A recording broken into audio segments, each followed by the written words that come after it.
যোৱা 12 জুনত ভুটীয়াৰ পৰা বাৰিচুকত যি গেছ নিৰ্গমনৰ এতিয়ালৈকে অব্যাহত আছে গেছ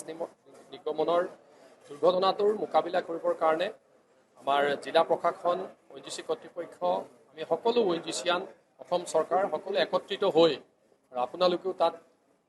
প্ৰথম দিনাখনৰ পৰা তাত থিয় হৈ থাকি নিউজবিলাক আপোনালোকে খুব সুন্দৰকৈ কভাৰ কৰি আছে কি হৈছে জনসাধাৰণক দাঁতিকাষৰীয়া জনসাধাৰণক আপোনালোকে দাৰৰ বতৰা দাৰে প্ৰেৰণ কৰি আছে গতিকে এই দুৰ্যোগ প্ৰশমনৰ কাৰণে আমি সকলোৱে তাত মনোনিৱেশ কৰি আহিছোঁ আৰু প্ৰথমে মই ক'ব বিচাৰিছোঁ যে ইতিমধ্যে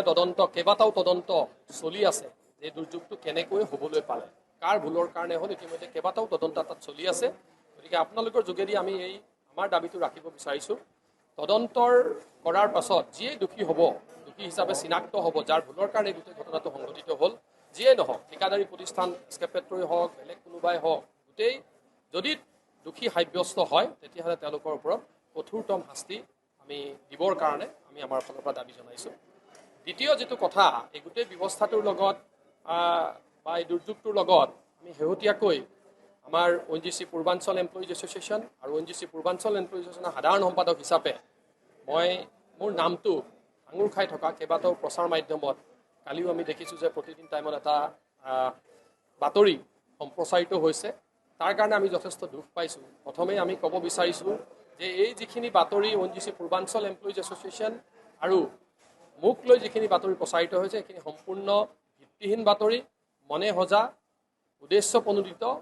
আৰু জনমানসত মাত্ৰ আমাৰ ভাৱমূৰ্তি ম্লান কৰিবৰ কাৰণে জনমানসত আমাক হেয় প্ৰতিপন্ন কৰিবৰ কাৰণে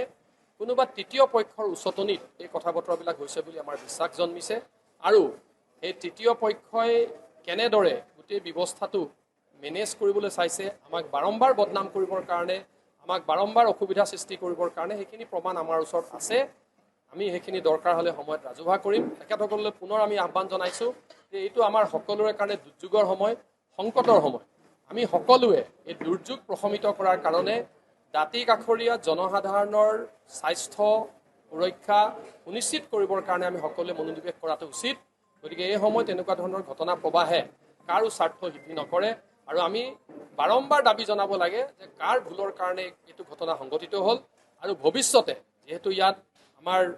তেলৰ উৎপাদন অন্বেষণ খননৰ কাম আমাৰ যিহেতু শিৱসাগৰ অঞ্চলত চলি থাকিব লাকুৱা গেলেকী আৰু ভৱিষ্যতে যাতে এনেকুৱা ঘটনা সংঘটিত নহয় তাৰ কাৰণে আমি সকলোৱে সজাগ সচেতন হোৱাৰ সময় গতিকে বোকা ছটিওৱা ইজনে সিজনক কৰাৰ এনেকুৱা ধৰণৰ তাতে ভিত্তিহীন মই পুনৰ কৈছোঁ পোনছাতে মই আমাৰ ওপৰত উত্থাপিত অভিযোগসমূহ নস্যাৎ কৰিছোঁ ভিত্তিহীন বুলি কৈছোঁ তথ্য প্ৰমাণৰ আধাৰ নথকা এনেকুৱা ধৰণে আমাৰ ওপৰত অভিযোগ অনাটো আমি যথেষ্ট মৰ্মাহত হৈছোঁ মই কৈছোঁ যদিহে বাৰম্বাৰ এনেধৰণে ভিত্তিহীন মনে সজা উদ্দেশ্যপ্ৰণোদিত অভিযোগ আমাৰ প্ৰতি উত্থাপিত হৈ থাকে তেতিয়াহ'লে আমি বাধ্য হৈ আইনী ব্যৱস্থা ল'বলৈ কিন্তু আমি বাধ্য ধন্যবাদ ONGC পূৰ্বাঞ্চল এমপ্লয়িজ এছ'চিয়েশ্যন ONGCত কৰ্মৰত 100% থলুৱা নিয়মীয়া কৰ্মচাৰীৰ দ্বাৰা পৰিচালিত আৰু গঠিত ইউনিয়ন যিসকল ব্যক্তিগত খণ্ডত কাম কৰি থকা বা প্ৰাইভেটিকত কাম কৰি থকা যিসকল শ্ৰমিক তেওঁলোক ডাইৰেক্টলি আমাৰ সদস্য নহয় তেখেতসকলৰ ৱেলফেয়াৰটো আমি ডাইৰেক্টলি চাব নোৱাৰোঁ আইন অনুযায়ী বা নিয়ম অনুযায়ী কিন্তু তথাপিতো যিহেতু ONGCৰ ভিতৰত এজ এ মডেল এমপ্লয়াৰ প্ৰিন্সিপাল এমপ্লয়াৰ হিচাপে ONGCৰ কিছু দায়িত্ব আছে আৰু সেই কথাখিনি আমি বাৰম্বাৰ ONGC কৰ্তৃপক্ষক আমাৰ দাবী আমাৰ চিঠিৰ যোগেৰে সময়ে সময়ে মিটিং কৰি যিখিনি তাত আঁকোৱা আছে যিখিনি তাত শ্বৰ্টকামিং থাকি গৈছে সেইখিনি আমি সদায় ONGC কৰ্তৃপক্ষৰ দৃষ্টিগোচৰ কৰি আহিছোঁ আৰু তেখেতসকলৰ যিবিলাক ইউনিয়ন আছে সেই ইউনিয়নসমূহো আমাৰ লগত যোগাযোগ কৰিলে সময়ে সময়ে আমি তেখেতসকলক দিহা পৰামৰ্শৰে সমৰ্থন আমি জগাইছোঁ যিখিনি জেনুইন কনচাৰ্ণ হ'ব লাগে আৰু আপুনি যিখিনি কথা কয় যে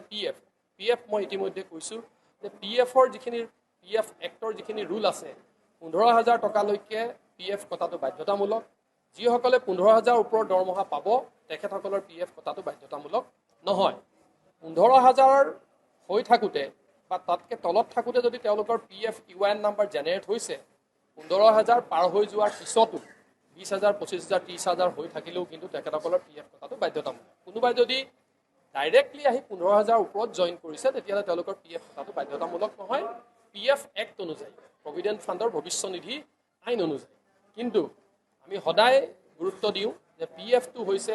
বিপদৰ বন্ধু কেতিয়াবা কাৰোবাৰ যদি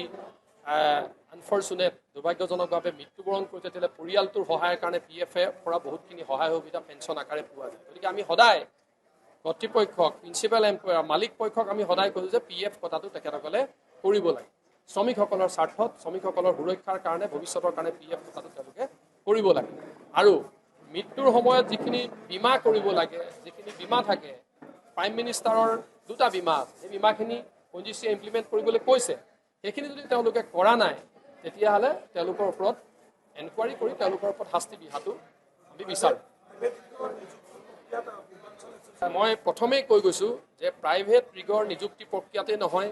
ONGC-ৰ ৰেগুলাৰ এমপ্লয়ী নিযুক্তি প্ৰক্ৰিয়াটো এইবিলাক আমাৰ স্বচ্ছ আৰু অতি নিকা পদ্ধতি। প্ৰাইভেট ৰিগৰ কথা কোৱা নাই, আমাৰ ONGC-ৰ এমপ্লয়মেণ্ট যিটো প্ৰচেছ আছে যথেষ্ট স্বচ্ছ, নিকা, একেবাৰে ৰবাষ্ট ছিষ্টেম। তাতো কোনো ধৰণৰ সুৰুঙা নাই। আৰু প্ৰাইভেট ৰিগৰ নিযুক্তি প্ৰক্ৰিয়াত পূৰ্বাঞ্চল এমপ্লয়িজ এছ'চিয়েশ্যন কোনো পধ্যে জড়িত নহয়, কেতিয়াও নাছিল, এতিয়াও নাই আৰু ভৱিষ্যতেও নাথাকে। পুনৰ মই স্পষ্ট ভাষাৰে এইটো কৈছোঁ, যদি কাৰোবাৰ ওচৰত এনেকুৱা প্ৰমাণ তথ্য আছে, নথকাকৈ মই পুনৰবাৰ কৈছোঁ যে আজিৰ পৰা,